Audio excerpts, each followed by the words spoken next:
व्यापार करना बुरा नहीं है, लेकिन ये इसके मालिक हैं। अगर ये अहंकार आ गया तो बेकार है।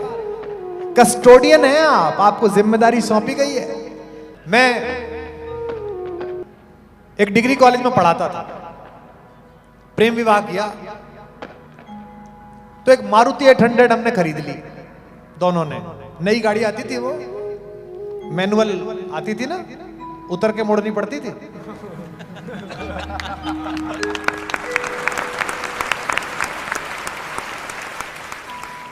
उस कॉलेज में जहां मैं पढ़ाता था और मेरी श्रीमती जी पढ़ाती थी, 2 कॉलेज थे, वहां 300 प्रोफेसर काम करते थे, 100 गर्ल्स कॉलेज में और 200 बॉयज और कोएड में।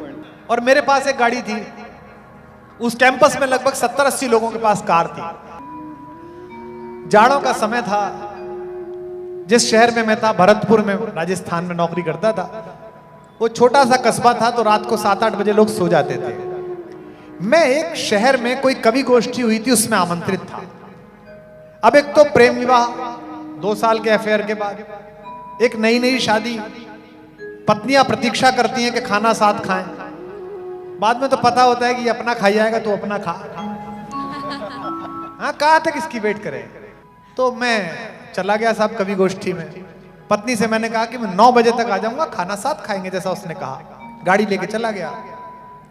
वो कवि गोष्ठी थोड़ा लेट शुरू हुई, फिर मेरा नंबर आया, जनता को रस आना लगा, मैंने भी लंबी सुना दी। 10:30 बज गए। 11 बजे जब मैं अपने घर में पहुंचा, सरकार का मकान था, बड़ा लंबा चौड़ा, 5-6 कमरों का, उसमें हम 2 लोग गुल्लक में चवन्नी जैसे। उसका गेट वेट खुद ही खोला, अंदर घुसे, दरवाजा खटखटाया, श्रीमती जी निकली। उनके चेहरे पर एक गुस्से की रेखा थी। पत्नी झगड़ा कर ले तो पुरुष को मोक्ष प्राप्त हो जाता है कि चलो निकल गया, ना बोले तो वो रौरव नरक में पड़ा रहता है कि पता नहीं क्या सजा मिलेगी, बोल नहीं रही। तो मेरी तो हवा खराब हो गई। मैंने कहा यार ये बोल नहीं रही। तो मैंने उसे बहाने बताए, सच्चे बहाने, कि भाई वो ऐसा था, ऐसा था, ऐसा हुआ। वो मान भी गई। फिर थोड़ा अच्छा बनने के लिए किचन में जाके खुद काम करना शुरू कर दिया। डाइनिंग टेबल पे ये रखो, ये लाओ, ये लाओ। खाना लग गया। एक लॉन्ग कोट था मेरे पास जो मैंने कभी दिल्ली से खरीदा था, वो पहन लिया। जाड़ा बहुत ज्यादा था, 4 डिग्री 3 डिग्री सेंटीग्रेड तापमान। पहला कौर मुंह में रखने की कोशिश की कि घंटी बजी। रात को 11:30 बजे घंटी बजी, दरवाजा खोला तो एक कॉलेज के हमारे जो हेड क्लर्क थे, शर्मा जी, वो बदहवास हालत में शॉल ओढ़ के बोले, विश्वास जी थोड़ी आपकी जरूरत पड़ गई। बुजुर्ग थे, 58 साल के होंगे। मैंने कहा भाई साहब बताएं। मैं तो जवान था, 26-27 साल का। मैंने कहा भाई साहब आदेश करें। उनका लड़का था पप्पू। बोले वो पप्पू की बहू के ना दर्द होने लगा, उसके ड्यू है, तो अगर आपकी गाड़ी थोड़ा मिल जाती तो उसको बहू को अस्पताल तक ले जाते। मैंने कहा भाई साहब 2 मिनट में आया, मैं बिटिया को तैयार करिए। मैं अंदर गया, मैंने उससे कहा यार तुम खाना खा लेने लगा, वो शर्मा जी की बहू शायद ड्यू है, उसको छोड़ने जाना है। उसने कहा अच्छा फिर खाना। मैंने कहा तो लौट के खा लेंगे, तुम खा लो। उसने कहा अच्छा कोई बात नहीं। मैंने चाबी ली, फिर कपड़े पहने, दरवाजे पे गया। पप्पू की बहू पीछे लिटाई गई, पप्पू की माँ उसकी गोद में बैठी, उसको लेके आगे मैं गाड़ी चला रहा हूं, इधर शर्मा जी बैठे। अस्पताल में पहुंचे, सरकारी अस्पताल, डॉक्टर नहीं मिल रहा, नर्स कहाँ है, स्ट्रेचर लाओ। 1:30 बज गया। जब बहू अंदर चली गई लेबर रूम में, तो पप्पू की माँ बोली कि भाई साहब एक छोटी सी बात थी। मैंने कहा कहिए भाभी जी। हम दोनों तो यहां आ गए, पप्पू घर में अकेला है। मैंने कहा तो पप्पू को भी ले आते, उसकी घरवाली है, थोड़ा उसका ढांढस बंधा रहता। मैंने कहा जी लाता हूं। मैं गया, उनको ले आए साहब। बज गया 2:30। अब 2:30 बजे पुत्र पैदा हो गया। बधाइयां हो गई। शर्मा जी ने खुद कहा कुमार जी बहुत देर हो गई, आप घर चले जाइए, हम सुबह को किसी माध्यम से आ जाएंगे। मैंने कहा देख लीजिए। नहीं नहीं आप चले जाइए। हम गाड़ी चला के पहुंचे, श्रीमती जी ने दरवाजा खोला 3 बजे। मैंने कहा बेटा हो गया। अच्छी बात। मुझसे बोली कि खाना खाएंगे, गरम कर दूं। मैंने कहा तुम, मेरा मन नहीं है। तो मैं समझ गया कि देवी कोप में है। मैंने कहा मैंने भी वहां कुछ बिस्किट खा लिए थे। हम दोनों सो गए।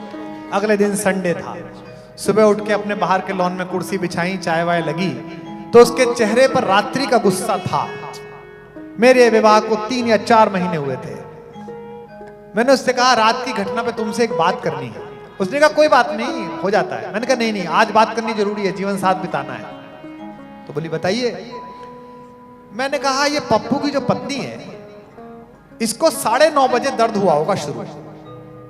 आधा घंटे तो इसने दर्द सहन किया होगा कि कहां जगाऊं। आधा घंटे बाद इसने पहले पप्पू जगाया कि सुनो जी दर्द हो रहा है।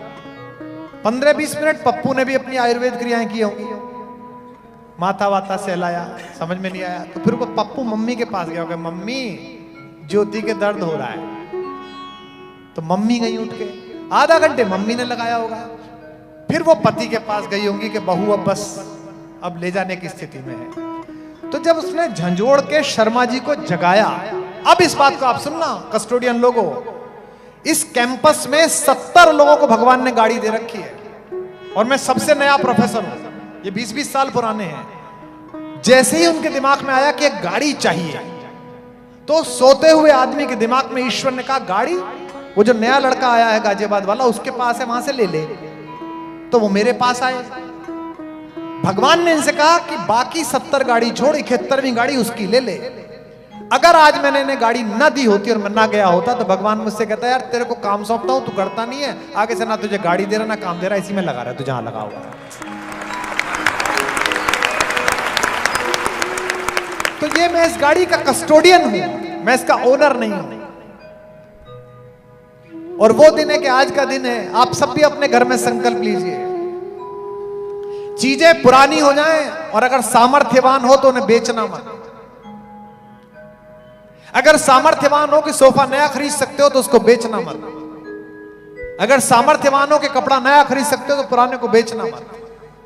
उसको उन्हें देने की कोशिश करना जिनकी सामर्थ्य में इतनी कमी है कि तुम्हारे सोफे से काम चला सके।